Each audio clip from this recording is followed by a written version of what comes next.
Welcome to the session on Lorentz force law in potential form.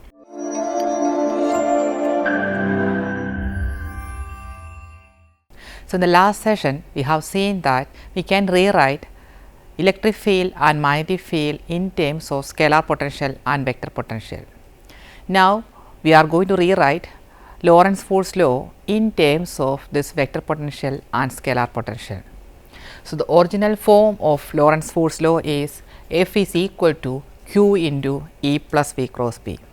Here we substitute expression for E in terms of scalar potential and vector potential, that is minus del V minus del A by del T plus V cross. Here V is the velocity with which the particle is moving. So, remember that this capital V is the potential and small v is the velocity with which the particle is moving. Cross B, instead of B we substitute the expression for B in terms of vector potential, that is V cross del cross A. Then here we have written the expression for V cross del cross A, or del acting on V dot A is equal to V cross del cross A plus V dot del times A. This is nothing but we are expressing it using the same rule, that is A cross B cross C. So, instead of A, B, C we have V del and A, and using that we can expand, and this is the form. So, from this we substitute the expression for V cross del cross A here, that is del of V dot A minus V dot del into A. So, this expression, that is F we can write it as the rate of change of momentum. So, dP by dt is equal to Q into minus del V minus del A by del T plus the expression for V cross del cross A. We just rewritten this expression in this form. We have written del A by del T first, we have taken minus sign outside. So, Q into minus del A by del T is here, but minus sign is out. So, Q into del A by del T plus V dot del into A plus, here there is a minus del V and here there is del of V dot A. So, these expressions we collected and written as one term, that is del of V minus V dot del A. So, we have collected this expression and this expression together and written as del of V minus V dot A. Now, we can write the expression, that is del A by del T plus V dot del into A, that is this expression.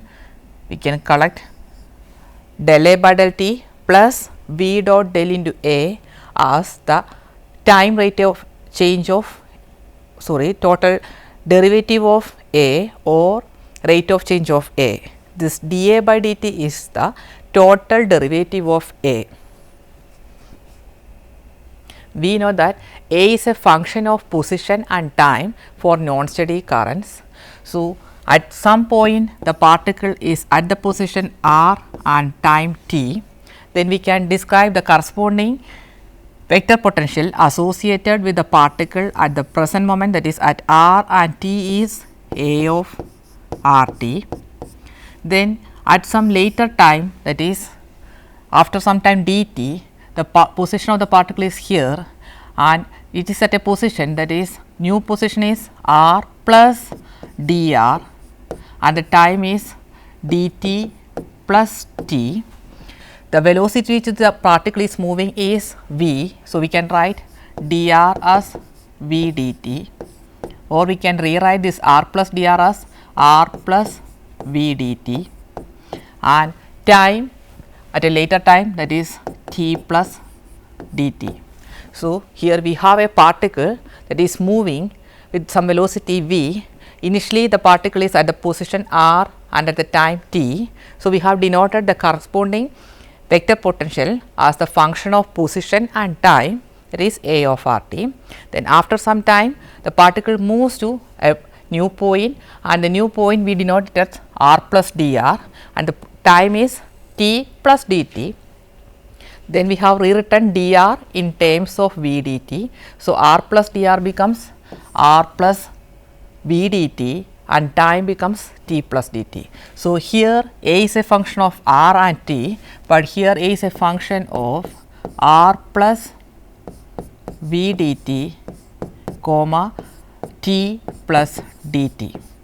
that is when the particle moves from initial position to final, the potential also changes, and initially potential is a function of r and t, later also it is a function of r and t, but the position displays to r plus v dt and time also displays to t plus dt because the particle moves from one point to another. So, here we can find the total derivative of A. Here A is a function of r and t.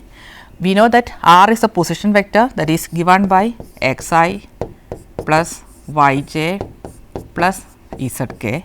So, we have to find the total derivative of A. So, instead of r and t, we can write it in terms of x, y, z. So, A should be a function of x, y, z and t. So, each coordinate varies with respect to time. So, the total derivative dA by dt means A is a function of r, A is a function of r and t, or we can write it as a function of x, y, z and t.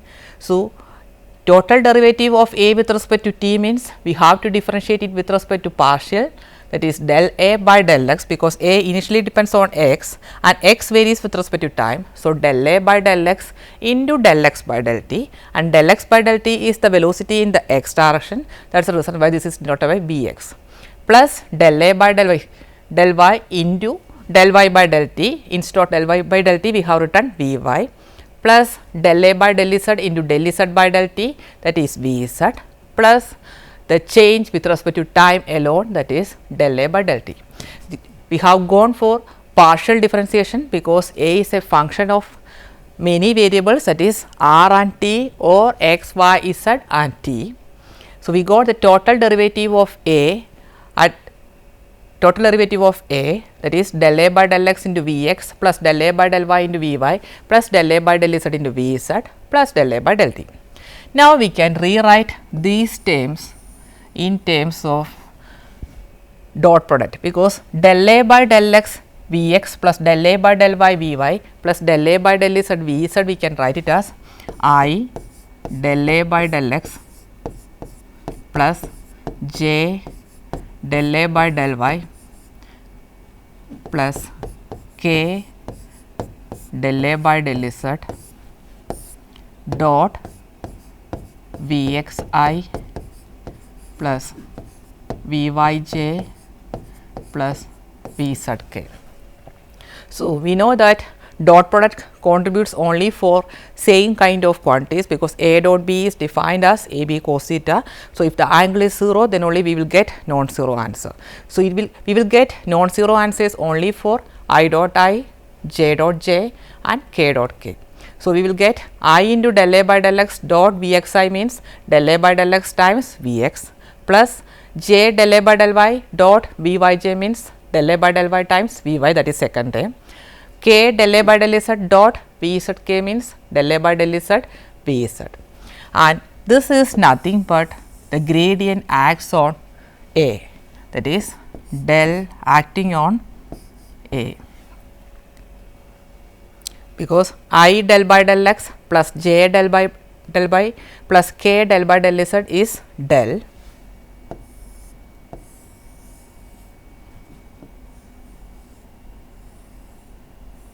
This is del, that is I into del by del x plus j into del by del y plus k into del by del z is del. It acts on A. So, del O, this is del A, then this is nothing but V, that is del A dot V. So, we can write it as V dot del A or del A dot V, both are same, because A dot B is commutative, A dot B is same as B dot A. So, we have written dA by dt, that is the total derivative of A with respect to time, is equal to del A by del t, that is partial derivative of A with respect to time, plus V dot del A. Here we have written del A dot V, that is same as V dot del A. So, F is equal to dP by dt, that is rate of change of momentum, that is equal to minus q into dA by dt plus del of V minus V dot A. Now, we have taken this term to the left side, that is q into dA by dt to the left side. So, d by dt becomes common, d by dt plus d by dt into p plus q A is equal to this minus q times this quantity, that is minus gradient of q into v minus v dot A, same thing. We just written this term first, then q taken inside. So, minus del of q into v minus v dot A. Now, we call this quantity, that is p plus q A, as p, that is known as canonical momentum.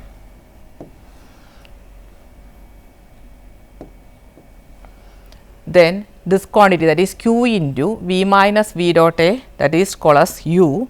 Here we can see that this potential, this is known as potential, and but here we can see that u depends on velocity, that is this is a velocity dependent potential.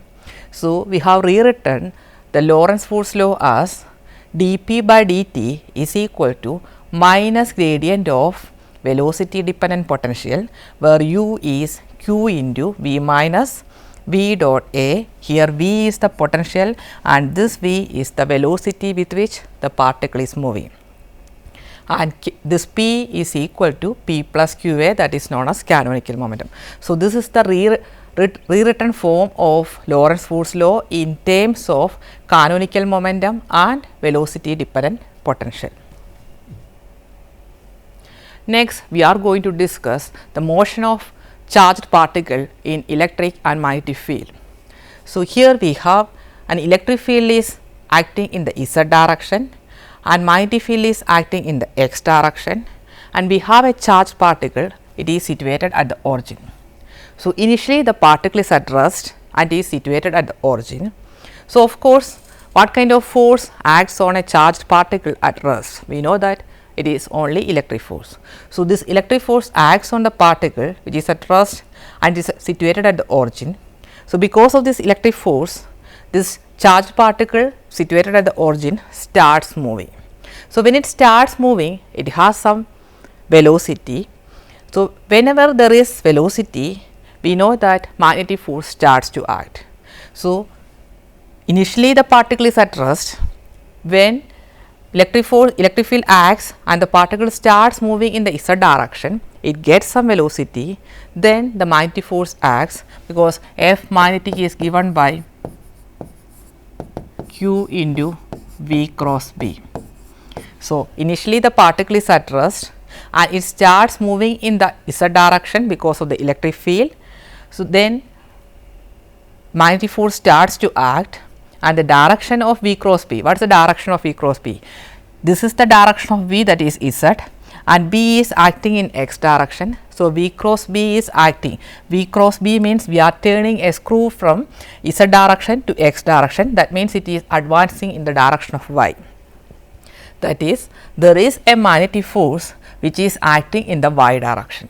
So, initially particle at rest, it starts moving in the z direction, then a magnetic force starts to act and the magnetic force pulls the particle in the y direction. So, it is moving parallel to y direction. So, when the magnetic force starts acting on the moving particle, there is an electric force is acting in the z direction and a magnetic force is acting in the y direction. That means, both the forces are acting in opposite direction. That is the reason why the velocity of the particle decreases. When the velocity of the particle decreases, magnetic force also decreases, and finally, the electric force takes over. So, the particle comes to rest because the velocity goes on decreases, then again it is experienced by the electric field and the particle starts moving. So, this trajectory will goes on. That means, initially the particle starts a movement because of electric force. When it starts moving, magnetic force act on it and it takes over. Then after some time, magnetic force and electric force are in such a way that the value of magnetic force is more. Then after some time, both are acting in the opposite direction. That is the reason why velocity of the magnetic force goes on decreasing. Then the effect of electric field enhances, or electric field is more in the motion of particle and the particle comes to rest, but it is not actually exactly not coming to rest. Before that, it is experienced by the electric force and starts the next movement. So, here we can see that there is no force is acting in the x direction, the electric force is acting in the z direction and the magnetic force is acting in the y direction. So, the position of particle at any time can be described by the vector that is 0, that is along x direction there is nothing, y and z, that is the particle is moving only in the y z plane, there is no motion along x direction because there is no force along x direction. So, correspondingly we can write the velocity as the derivative of position, that is 0 y dot z dot. Next we can evaluate the value of V cross B. We know V is y dot and z dot, both are acting along y direction and z direction, and B is acting only along z direction. B is acting along x direction. V cross B is I j k and Vx, Vy, Vz, but there is no Vx component, that is 0, along Vy, that is y dot, Vz is z dot, and B is acting only along x direction. So, this is B, the rest of the component are 0. So, we can easily evaluate what is V cross B, that is B z dot j minus B y dot k. Just find the determinant of V cross B, we will get V cross B as B z dot j cap minus B y dot k cap. So, the particle experience two kinds of force, one is electric force that is acting along the upward direction and the other one is magnetic force that is acting in the y direction. So, the net force acting on the particle is F is equal to Q into E plus V cross B, that is equal to Q into E that is acting along k direction, z direction. So, the unit vector along z direction is k cap, E k cap plus V cross B. V cross B we have seen now, that is B z dot j minus B y dot k. Now, we are equating this force with Newton's force, that is F is equal to ma, and A is nothing but time derivative of velocity. We know V is y dot j plus z dot k. So, A is nothing y double dot j plus z double dot k. So, now we have two expressions for force, one in terms of E and B, another one in terms of the corresponding acceleration component. Now, we are equating the coefficients of j and k. So, when we equate the coefficients of j, here the coefficient of j is my dot and here the coefficient of j is only b z dot. So, we are getting q times b z dot, that is q b z dot is equal to my double dot, and now we are equating the coefficients of k, that is z double dot m times z double dot, that is right side, and left side the coefficient of k is q e and b y dot. So, that is q e minus q is common term. So, q e minus q b y dot. Now, we are taking q b by m, that is omega, that is known as cyclotron frequency. So, we can express these two equations in terms of cyclotron frequency. So, on the right side we have acceleration, left side you have velocity. So, we can rewrite this equation as y double dot is equal to omega z dot and z double dot is equal to omega into E by B minus y dot. We have taken omega as common. Then this is a second order differential equation, that is y double dot that is equal to omega z dot and z double dot is equal to omega into E by B minus y dot. Both are differential equation. This is a coupled differential equation. We can solve it and we can find the solution, and the solution is given by y of t is equal to E by omega b into omega t minus sin omega t, and z of t is given by E by omega b into 1 minus cos omega t. Now, we are taking this E by omega b as the radius, E by omega b as the radius, then we can rewrite this expression as y minus r omega t, because here instead of E by omega b we have r. So, y minus r omega t is equal to minus sin omega t, and here it is z of t minus r, that is equal to cos omega t, and we are just squaring and adding the right side. So, it will be sin square omega t plus cos square omega t, that is nothing but 1. So, equation becomes y minus r omega t the whole square plus z minus r the whole square is equal to, here r is a common term for sin omega t and cos omega t. So, that is r square into sin square omega t plus cos square omega t, that is r square. So, here we can see that the equation is of the form y square plus z square is equal to r square, that is the equation of a circle. So, we can see that this is the equation of a circle with the radius r, but the center is given by, here there is no x component because the circle is defined in yz plane with center 0 and the y component is r omega t and z component is r. So, the circle lies at circle having radius r with center at 0 r omega t and r up, and it travels with some speed because E is equal to omega b. From that we can easily calculate V, that is V is equal to E by B. So, the curve generated in this form is known as cycloid. So, here we can see that the path generated by the particle is like this path is known as cycloid, or it is described by this equation, that is y minus r omega t the whole square plus z minus r the whole square equal to r square. Here we can see that r omega t varies with respect to time because y coordinate is y minus r omega t and time varies when we move because time goes on changes. So, this quantity goes on changes, that means there is movement along the y direction. So, this particular path is known as cycloid, and we will get it when a charged particle moves under the influence of electric and magnetic field, both are acting mutually perpendicular to each other. So, here the force is magnetic force is acting in the y direction and the electric force is acting in the z direction. So, initially the particle at rest, because of the electric force the particle starts moving, when it starts moving magnetic force starts to act and it moves along the y direction. Next we can discuss cyclotron motion. Here we have a charged particle and it is moving through a magnetic field. So, here the magnetic field is pointing into the page and we have a charged particle q which is having velocity v, and initially the velocity of the charged particle is in the upward direction, that is along y, and magnetic field is pointing into the page.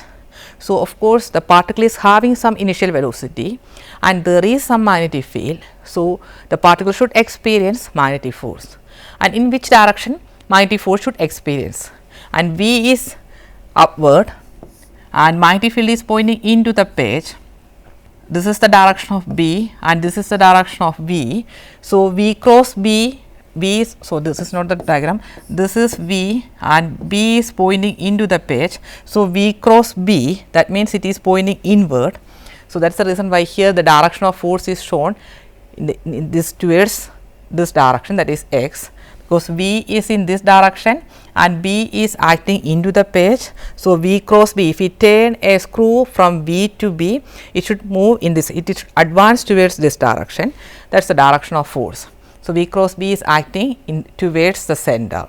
So, here we can see that always the magnetic force is acting towards the center, or the magnetic force provides the initial or necessary centripetal force. That is the reason why the particle moves in a circle. So, here the magnetic force acting on the particle gives the necessary centripetal force, that is the reason why the particle moves in circle. So, q v cross b, that is q v b, because v and b are mutually perpendicular, v is acting in this direction, but b is pointing into the page. So, both are mutually perpendicular. So, q v cross b is nothing but q v b, that is equal to the centripetal force, that is m v square by r. So, here v and v cancels, remaining is m v is equal to q b times r, or we can write m v is nothing but p, that is momentum. So, momentum is equal to q b r, that is the momentum of the particle is given by q b r, and this is known as cyclotron formula just because this describes the motion of a charged particle in cyclotron. Then here we can use this technique to find the or to measure the momentum of any charged elementary particle. Suppose we have a charged elementary particle, we can shoot that particle into a magnetic field having known value. So, we will shoot the particle into a field of known strength. So, when we shoot the particle into the magnetic field, it should experience magnetic force and the particle should undergo circular motion, and we can easily measure the radius of the circular motion. So, once we know the radius of the circular motion, we are done, because momentum is given by charge times B into R. Here we know the charge of the elementary particle, because we know what kind of particle we are shooting into the non-magnetic field, and the magnetic field strength also we know, because we are setting it, and radius we can measure it from the circular motion. So, this technique we can use to measure the momentum of any charged elementary particle. Next, here we have taken an initial assumption, that is the particle is moving in the upward direction. It will not be always like that, it can move in any direction. Suppose a particle is entering into the field with an arbitrary direction, then we can resolve it into two components. One is parallel component of V to B, another one is perpendicular component of velocity compared to magnetic field, but magnetic force contributes only from perpendicular component of V and B, because V and B should be perpendicular to each other, then only V cross B will be contributing, but V parallel is independent of B. So, if there is a parallel component to the magnetic field, applied magnetic field, what should happen? Initially, when only perpendicular component is there, the particle undergoes a circular motion. Now, if there is a parallel velocity, means what happens? The circular motion moves with the parallel direction. That means the particle should undergo a helical motion. Because of the parallel component, the particle moves in a helical component. So, if a charged particle enters a magnetic field with some arbitrary velocity and is having parallel and perpendicular component of velocity compared to magnetic field, it undergoes a helical motion, but if it is having only perpendicular component, should undergo a circular motion. Anyway, we can use this technique to find the momentum of any charged elementary particle. Next, we are discussing about velocity selector. Here we have a positive rod is there, here we have a negative rod is here. So, of course, there is an electric field acting in the upward direction, and here there is a magnetic field. That magnetic field is acting out of the page. So, electric field is acting in the upward direction and magnetic field is pointing away from the page. Then here there is a charged particle comes or enters this region. So, what happens? This charged particle experience electric force and magnetic force, because both are defined inside the region, and the electric force should of course act in the upward direction, because E is defined in the upward direction. F is equal to QE, that is acting in the same direction, that is upward direction, and there is a magnetic field, that is F is equal to Q into V cross B. The charged particle enters and is moving in this direction, and magnetic field is pointing away. So, this is the direction of velocity and this is the direction of magnetic field. So, V cross B means it is advancing in the downward direction, that is magnetic force is acting in the downward direction. So, when a charged particle enters the region containing electric field and magnetic field, there is a force acting in the upward direction, that is QE, and there is a downward force acting, that is magnetic force, that is Q into V cross B.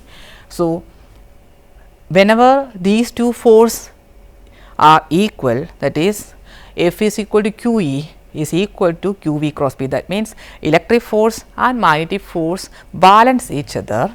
We can write it as QE is equal to Q into VB, V and B are perpendicular. So, we can cancel Q and Q because that is common. So, from that we will get V is equal to E by B, that is if the particle enters the medium with a velocity V is equal to E by B, that is whatever be the value of applied electric field and whatever be the value of applied magnetic field, and E by B is same as the velocity of the particle ended. The particle should move without deflecting anywhere, that means it is moving in the red direction. But if the velocity of the particle ended is not equal to E by B, it will be deflected away from the middle direction. That depends upon the value of E and B, whichever is larger. So, this is known as velocity selector. That means, depending upon the value of E and B, we can choose some particular value of velocity for the undeflected particle that is passing through the magnetic and electric field. So, if the velocity of the ended particle is same as the ratio of E and B that is applied, it will move without deviation. If it is not same, it will be deflected either along upward direction or along downward direction. That depends upon the strength of E and B. So, that is the reason why this instrument is known as velocity selector, because we can choose some particular velocity of a charged particle, we can set the corresponding value of E and B, then the particle which is moving without deviation through that field gives the particular velocity, the other particles are deflected away. Let me conclude with this. So, we discussed about Lorentz force law in terms of scalar potential and vector potential, and we have seen that we can express Lorentz force law as dP by dt is equal to negative gradient of u, where p is the canonical momentum and u is the velocity dependent potential. Next, we discuss the motion of particle through electric and magnetic field. First, we have seen that when a charged particle moves through E and B, which are perpendicular to each other, the particle undergoes a cycloid motion. Next, we have seen when a charged particle moves through a magnetic field alone, what happens to it, and we have seen that the particle undergoes a helical motion. Then the last one we have discussed about velocity selector, and we have seen that if the particle is having the same velocity as the ratio of E and B, it will pass through that electric and magnetic field without any deflection. Hope that you understood section. Have a nice time. See you on next time.